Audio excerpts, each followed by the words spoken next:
Hello there. The adverse health effects of a certain procedure on pregnant women, highlighted in Conservative Woman today, should have you spitting feathers.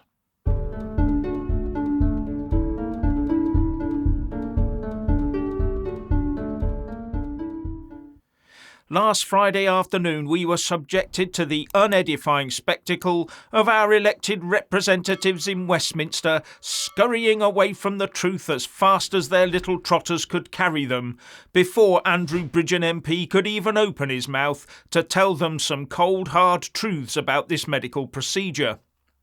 And those that say he is spreading misinformation should carefully ponder on the fact that he was only using the government's own data, ONS data, and if these people are claiming that the ONS is therefore peddling misinformation, then why aren't they doing something about it?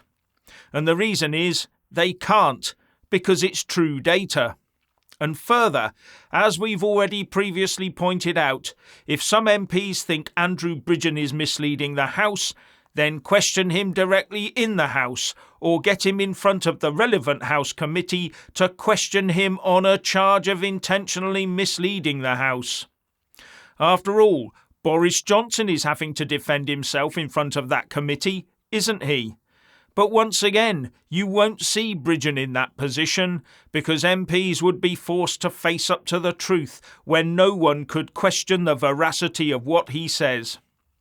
And I'll put this out there, Bridgen must be talking the truth, because no MP is confronting him with opposing facts, and further, no MP is stepping forward to allege that he's misleading Parliament.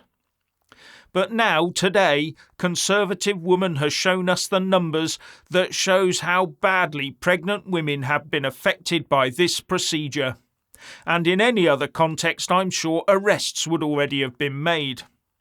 I obviously can't go into the harrowing details of the effect this has had on those women who've suffered throughout this period, and when comparing different procedures, those that took this latest one had a hugely higher chance of an adverse reaction, a very bad adverse reaction, on themselves or their unborn child, and this is hugely higher chances. I'll leave that there. Go and read it yourself. So MPs don't care, their jobs and positions, and criminals from faraway lands are far too important to them. The press doesn't care, Ofcom sees to that, and the government doesn't care. Party sponsors matter, as does avoiding accountability. We the people get fleeced for the money to pay for it all, but we the people are on our own. And when the brown stuff hits the rotating ventilator, the few and the money are long departed.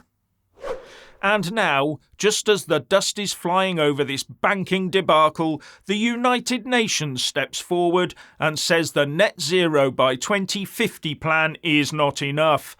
No, the demands are now out that we, the G20 rich nations, must save the planet by hitting the net zero targets by 2040, 10 years early, and help everyone else to achieve their net zero goals too.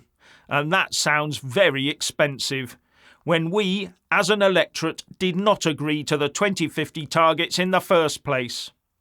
And the UN Secretary-General, Antonio Guterres, talked today about the ticking time bomb and CO2 levels being at a 2 million year high, and going on to say human carbon emissions must be slashed in half by the mid-2030s, and time was short.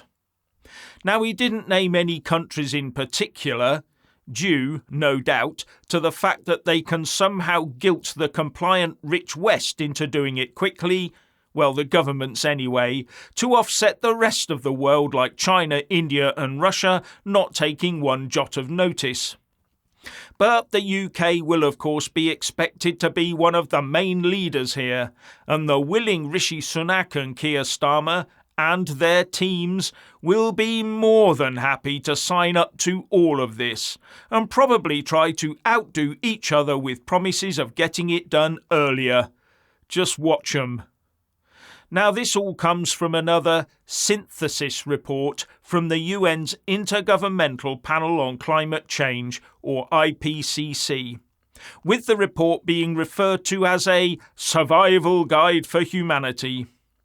And it starts with parties immediately hitting the fast forward button on their net zero deadlines, said Guterres.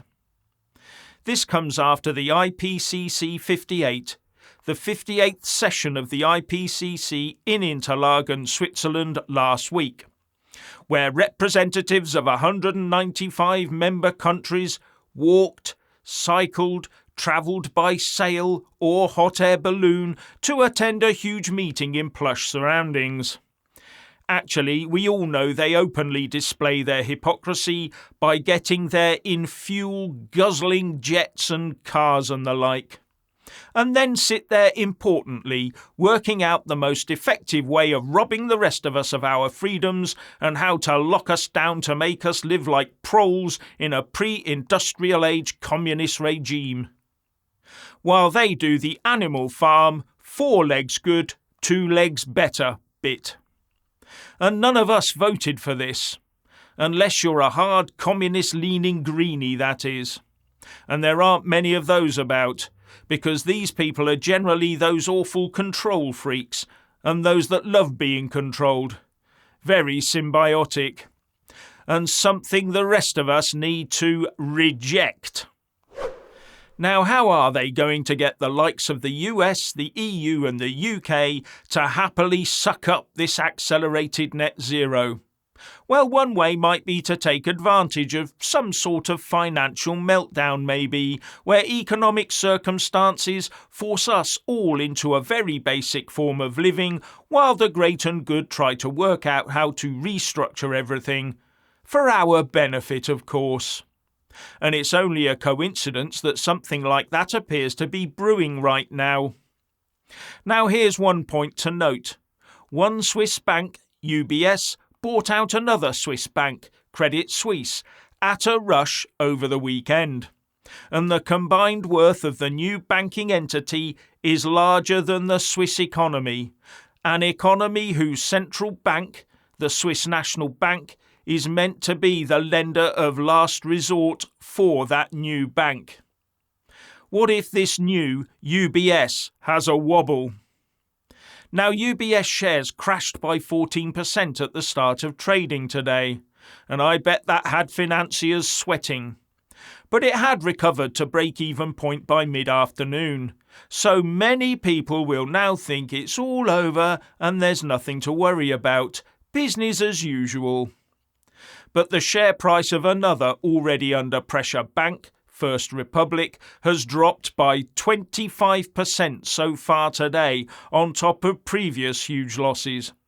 And with the way that the UBS takeover of Credit Suisse was handled, there are growing concerns about the effect that will have on the value of bank assets around the world going forwards. Now, the story so far is that the banking system is resilient and that outflows have slowed and bank deposits have stabilised. It's all very safe to put all your money in the banks.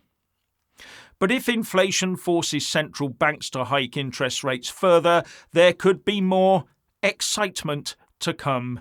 And the next Bank of England rate decision is due this Thursday, this week. But the Fed leads that by a day and will make its decision on whether to raise interest rates or not on Wednesday. These decisions will show whether or not they really believe the current banking wobble is over or not. If they raise rates, then one can say that they are fighting inflation, so the banks must be safe.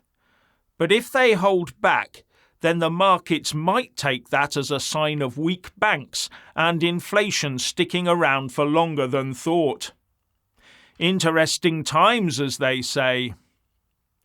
Oh, and have you checked to see if the government's new alert and emergency system has been auto-installed on your mobile device?